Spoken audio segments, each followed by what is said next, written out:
Hi എല്ലാവർക്കും നമസ്കാരം. നമ്മുടെ പുതിയൊരു വീഡിയോയിലേക്ക് സ്വാഗതം. അപ്പോൾ ഇന്ന് ഞാൻ വന്നിട്ടുള്ളത് നല്ല അടിപൊളി ടേസ്റ്റുള്ളൊരു ബീഫ് ഫ്രൈ ഉണ്ടാക്കുന്ന വീഡിയോയുമായിട്ടാണ്. ഗൾഫിലേക്ക് കൊടുത്തു വിടുന്നതിന് വേണ്ടിയിട്ടാണ് ഞാനിത് ഉണ്ടാക്കിയിട്ടുള്ളത്. അപ്പോൾ പെട്ടെന്നൊന്നും കേടാവാതെ എങ്ങനെയാണ് ഈ അടിപൊളി ടേസ്റ്റുള്ള ബീഫ് ഫ്രൈ ഉണ്ടാക്കുന്നത് നോക്കാം. അപ്പോൾ എപ്പോഴും പറയുന്ന പോലെ തന്നെ നമ്മുടെ ചാനൽ ആരെങ്കിലും സബ്സ്ക്രൈബ് ചെയ്യാതെ കാണുന്നുണ്ടെങ്കിൽ പ്ലീസ് ദയവായി ഒന്ന് സബ്സ്ക്രൈബ് ചെയ്ത് സപ്പോർട്ട് ചെയ്യണം. അതുപോലെ തന്നെ വീഡിയോ ഇഷ്ടമായിട്ടുണ്ടെങ്കിൽ തീർച്ചയായിട്ടും ലൈക്ക് ചെയ്യാനും ഷെയർ ചെയ്യാനൊന്നും മറക്കരുത്. അപ്പോൾ നമുക്ക് എങ്ങനെയാണ് ഈ അടിപൊളി ടേസ്റ്റിലുള്ള ബീഫ് ഫ്രൈ ഉണ്ടാക്കുന്നത് നോക്കാം. നേരെ വീഡിയോയിലേക്ക് പോകാം. ഇപ്പോൾ ഒരു 3 കിലോ ബീഫാണ് ഞാൻ എടുത്തിട്ടുള്ളത്. നന്നായി കഴുകി വൃത്തിയാക്കി എടുത്തതിന് ശേഷം ഒരു കുക്കറിലേക്ക് ഇട്ട് കൊടുത്തിട്ടുണ്ട്. അതിലേക്ക് ആവശ്യമായ ഉപ്പ് ചേർത്ത് കൊടുക്കുന്നുണ്ട്. അതിലേക്ക് കുറച്ച് മഞ്ഞൾപ്പൊടി, ഒരു 1/4 ടീസ്പൂണ് മഞ്ഞൾപ്പൊടി ചേർക്കുന്നുണ്ട്. അതുപോലെ തന്നെ മുളക് പൊടി ഒരു 2 ടേബിൾ സ്പൂണോളം മുളക് പൊടി ചേർത്ത് കൊടുക്കുന്നുണ്ട്.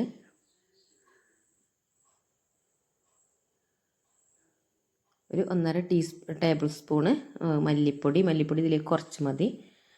അതുപോലെ തന്നെ കുറച്ച് വലിയ ജീരകം പൊടിച്ചിട്ടുള്ളതാണ്, ഒരു ടീസ്പൂണോളം വലിയ ജീരകം പൊടിച്ചിട്ടുള്ളത് ചേർത്തെടുത്തിട്ടുണ്ട്.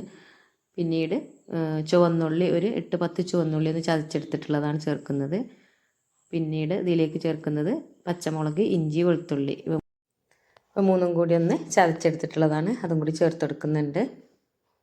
അതിന് ശേഷം നന്നായി ഇളക്കി യോജിപ്പിച്ചെടുക്കണം. മസാലപ്പൊടികളും അതുപോലെ തന്നെ ഇഞ്ചി, വെളുത്തുള്ളി, പച്ചമുളക് ഇവയൊക്കെ ബീഫിൻ്റെ എല്ലാ കഷ്ണങ്ങളിലും പിടിക്കുന്നത് വരെ നന്നായി ഇളക്കി യോജിപ്പിച്ചെടുക്കണം. അതിന് ശേഷം വേവിച്ചെടുക്കുകയാണ് ചെയ്യുന്നത്. കുക്കറിലാവുമ്പോൾ ഒരു 6 വിസിൽ വരെയാണ് ഞാൻ അടുപ്പിച്ചെടുത്തിട്ടുള്ളത്.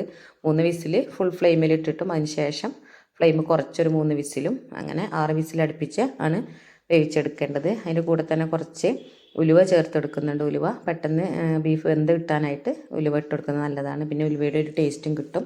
കുറച്ച് കറിവേപ്പില കൂടി ചേർത്തെടുക്കുന്നുണ്ട് ഈ സമയത്ത്.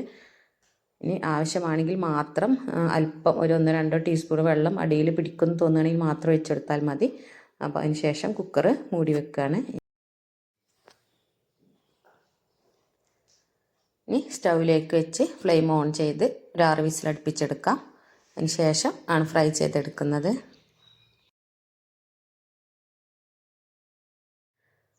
ഇപ്പോൾ ബീഫൊക്കെ നന്നായി വെന്ത് വന്നിട്ടുണ്ട്. അതിൽ അല്പം വെള്ളം ഉണ്ടായിരുന്നു, അതൊക്കെ ഞാനൊന്ന് വറ്റിച്ചെടുത്തിട്ടുണ്ട്.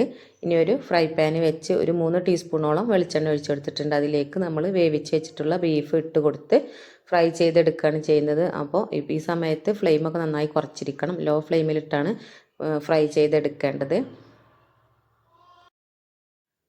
കൂടുതൽ എണ്ണ ഒഴിച്ച് ഡീപ്പ് ഫ്രൈ ചെയ്തെടുക്കേണ്ട ആവശ്യമൊന്നുമില്ല. ഇങ്ങനെ കുറേശ്ശെയായിട്ട് എണ്ണ ഒഴിച്ച് ഫ്രൈ ചെയ്തെടുത്താൽ തന്നെ മതിയാവും. ഇങ്ങനെ എടുത്താൽ നല്ല ടേസ്റ്റുമാണ്. അതേപോലെ തന്നെ ഗൾഫിലെത്തുമ്പോഴും ചീത്തയാകാതെ തന്നെ കിട്ടുകയും ചെയ്യും.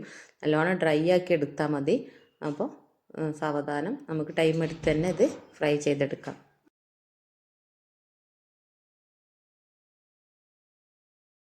കുറച്ച് കറിവേപ്പില കൂടി ഞാൻ ഈ സമയത്ത് ഇങ്ങനെ ഫ്രൈ ആയി വരുന്ന സമയത്തൊന്ന് ചേർത്തെടുക്കുന്നുണ്ട്.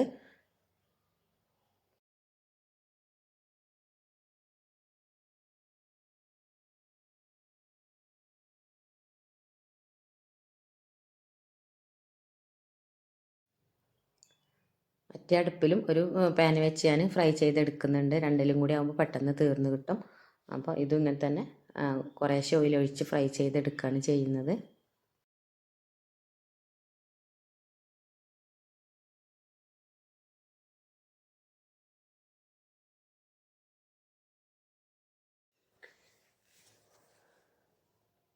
നമ്മുടെ ബീഫൊക്കെ നന്നായി ഫ്രൈ ആയി വന്നിട്ടുണ്ട്. ഇനി ഫ്ലെയിം ഓഫ് ചെയ്ത് ഒരു വാഴയിലേക്കാണ് ഞാനിത് മാറ്റി കൊടുക്കുന്നത്.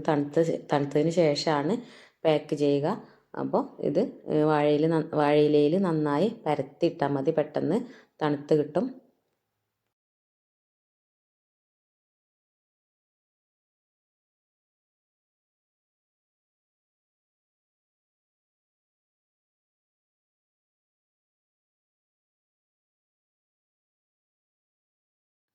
അപ്പോൾ ബാക്കിയുള്ള ബീഫും ഇതുപോലെ തന്നെ ഞാൻ ഫ്രൈ ചെയ്ത് എടുക്കുന്നുണ്ട്.